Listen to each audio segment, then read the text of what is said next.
please welcome live from the Porcupine Freedom Festival, Etienne De La Boetie with his guest, the great Mark Passio. Awesome. Yeah! Yeah!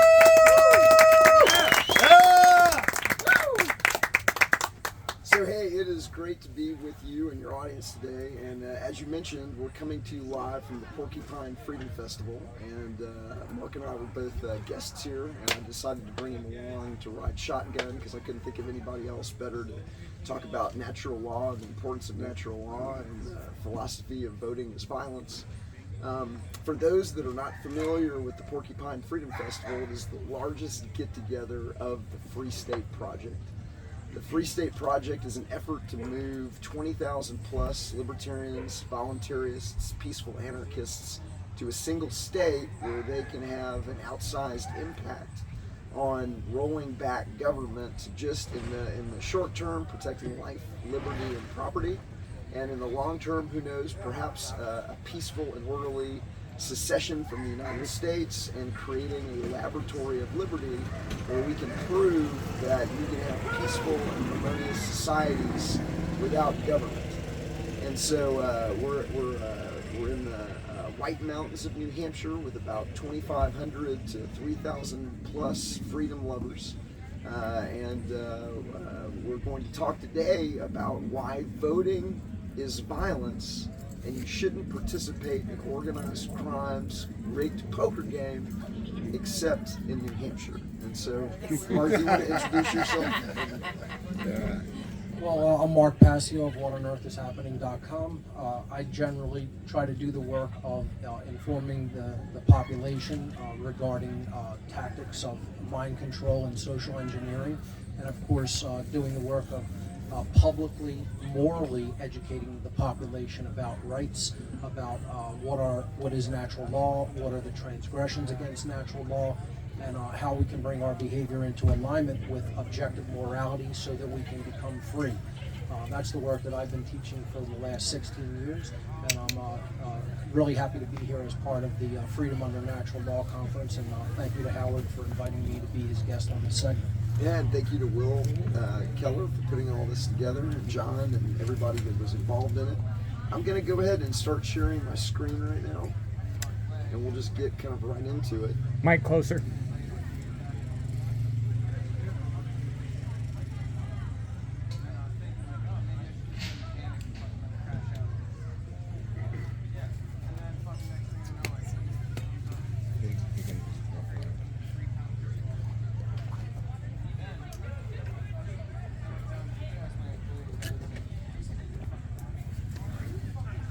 So we already, briefly mentioned my background. I'll just say that I've been a past operating executive of technology companies, a past board director, board advisor. I used to do technology for Fortune 25, 100, 500 companies. I worked on Wall Street. In my youth, I actually ran a national third-party political campaign and worked at one of the big four think tanks. I was part of DC and Northern Virginia's largest CEO network, and I was really blessed to be able to see government up close and personal from Northern Virginia right outside of Washington, DC, and where I was shocked to discover how it worked, how it really worked.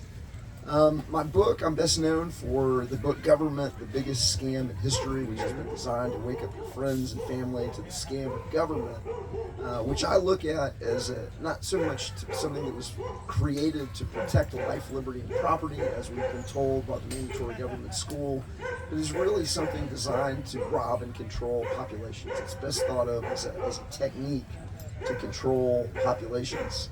I back up all of the major claims of the book on a 64 gigabyte flash drive that we call the Liberator. And I think I just touched on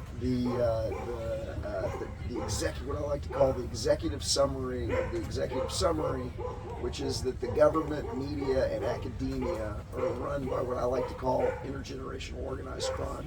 And when I say intergenerational organized crime, I take it all the way back to royalty, and I look at royalty as kind of the original intergenerational organized crime. You're going to give us your money, or we're going to hurt you, And then when that was no longer selling, when the divine right of kings fell out of favor with the population, I believe they gave us democracy to give us the illusion that you're getting to choose your ruler, but you're going to get ruled, and that it's the government, the media, and academia working together to teach you that that's okay, that it's legitimate, that it's moral, that it's necessary, and that it's desirable to have a government in the first place, even though there's no ironclad law in the universe that says that you really, really need to have a government. And so monopoly media and academia control the population, the information it receives, to hide the illegitimacy, the illogical nature, the immorality, and the criminality of government. And, you know, when you think about how we should be living on this planet, freedom and liberty should be the default. Man is born free, but everywhere he is in chains. And most people on the planet, because they've been forced to go to the mandatory government school where the teacher, the priest, is using unethically manipulative techniques of indoctrination and education, they're forced to learn that the default view is that government is the provider of freedom and liberty, not that you have freedom and liberty that has to be protected by government, but that government is the driving force. Is there anything you want to add to that? Well, I mean, I personally always look at this from the moral point of view, as you brought up, and our entire society, as you said, is designed in such a way to try to convince us that the whole situation of having a government is somehow morally legitimate. And one of the things that I always do that you just brought up earlier was compare government to royalty. I always ask people, was royalty ever a moral situation? If you really just sit and think about what royalty was, it was the idea that authority is vested in one human being as the sovereign, the king or the queen.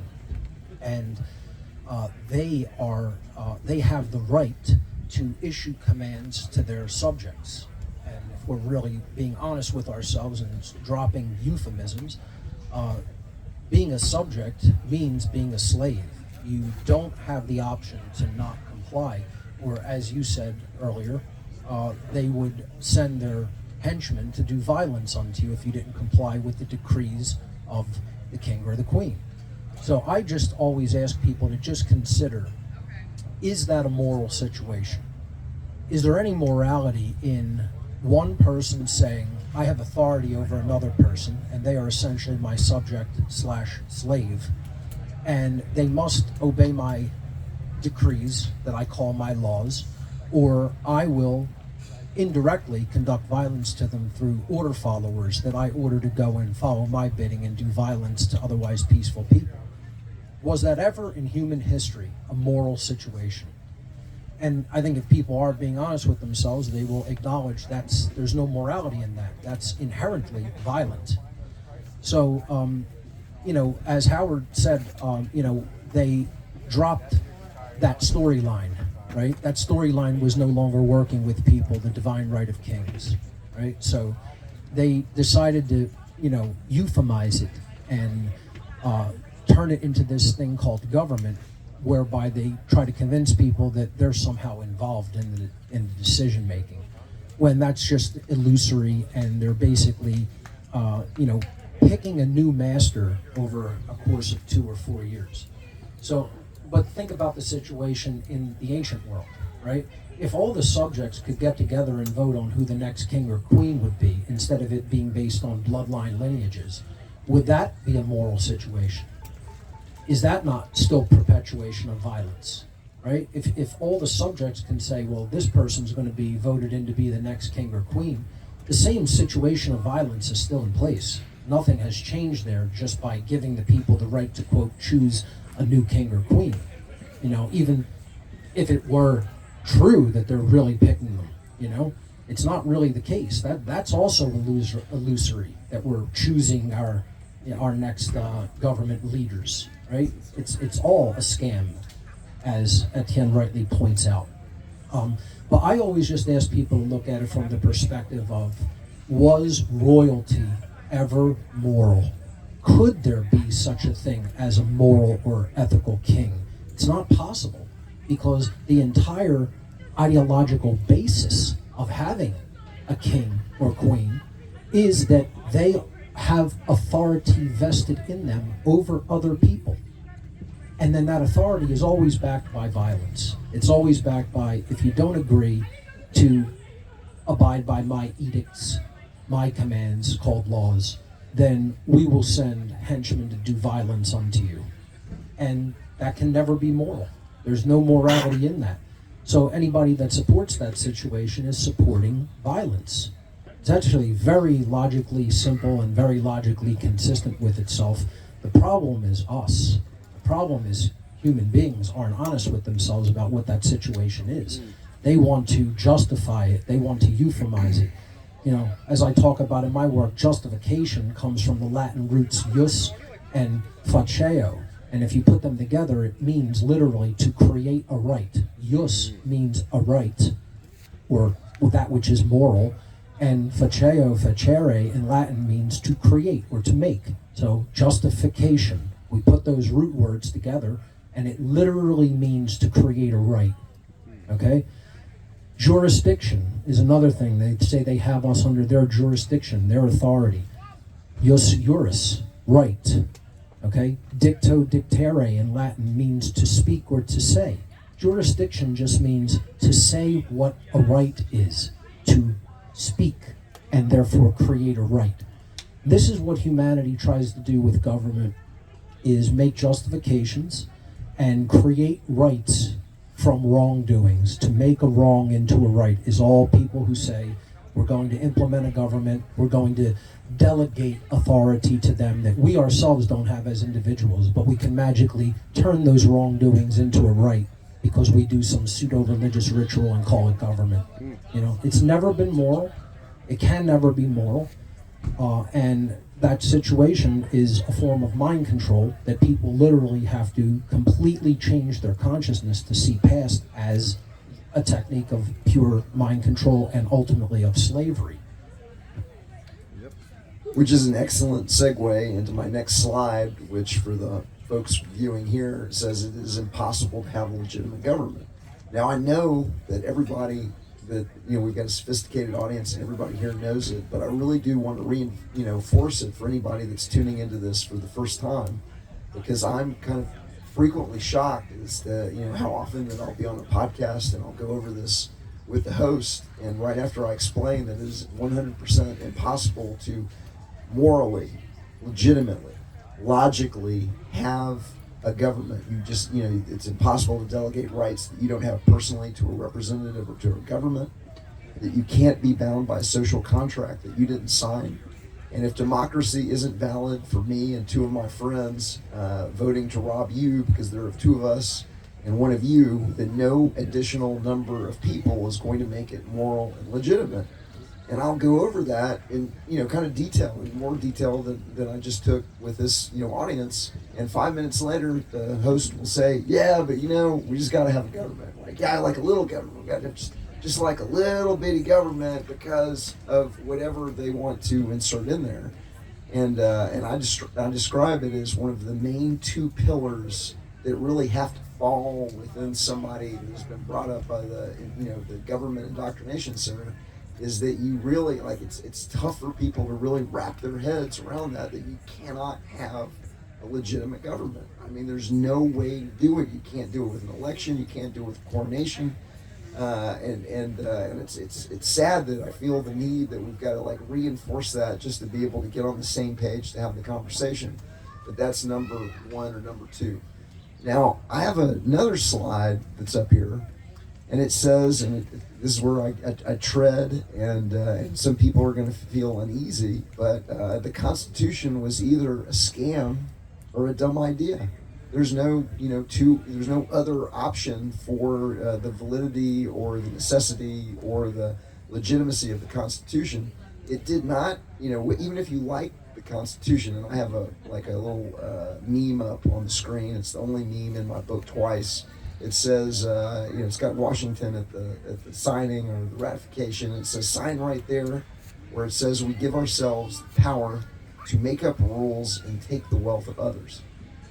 And I want everybody to really think about like the simplicity of how that takes down the idea, the legitimacy that 4 to 5 dozen slave owners, politicians, and lawyers can go into a room that were not the quote-unquote founding fathers. The majority of them were not the ones that you think of as being, behind the Declaration of Independence and the ideas that started the American Revolution.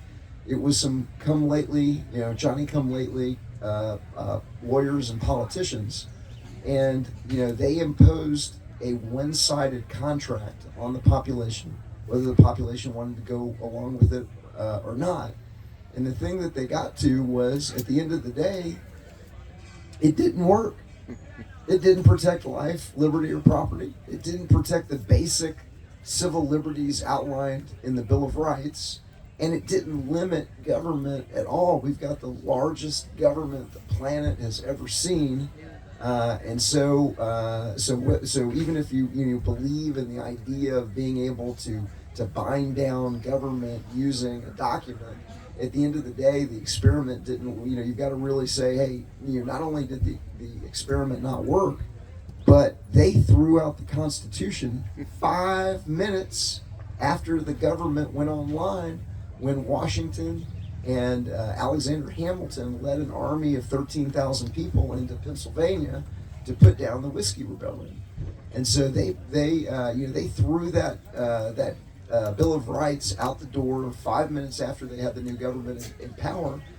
They went into Pennsylvania. They rustled people out of their homes into the snow in the middle of the night. They searched homes without warrants. They forced the population to pay a tax that frankly benefited large distillers like George Washington at the expense of smaller distillers.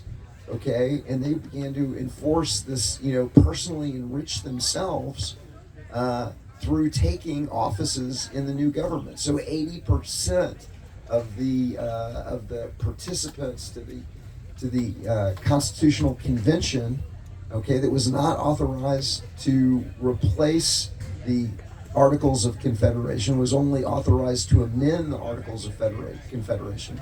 Once they produced an unauthorized representative and they got it online, they threw it right out the door, and they began to tax the population for the benefit of some at the expense of others. Kick it on that as a Sure. I'd definitely like to add to that, and I'll preface this by saying that I've been a very strong advocate of the idea of what the original intent of America was supposed to be. So going back to the idea of the Constitution being either a scam or a dumb idea, I personally don't see it as a scam, but I do think that it is a axiomatically flawed ideology of formulating a government. So if you look at the Declaration of Independence, it rates, if we measure it on an actual scale of consciousness, the researcher David Hawkins actually came up with a scale for consciousness, a logarithmic scale. And the Declaration of Independence rates quite high on this scale of consciousness. It would be considered something that, if we all really deeply understood what's being said in it worldwide, humanity would certainly be a free people.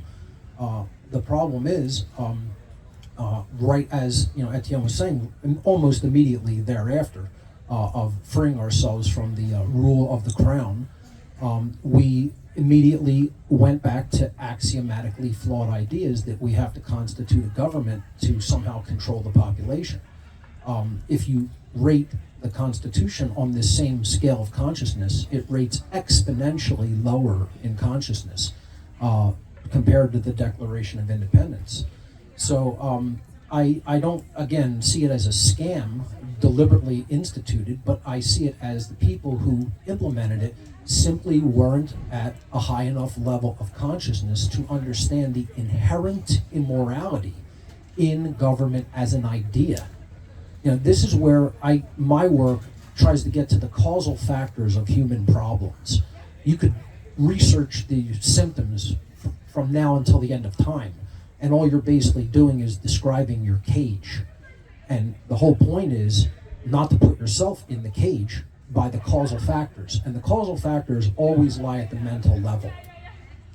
Everything that exists first exists as a thought.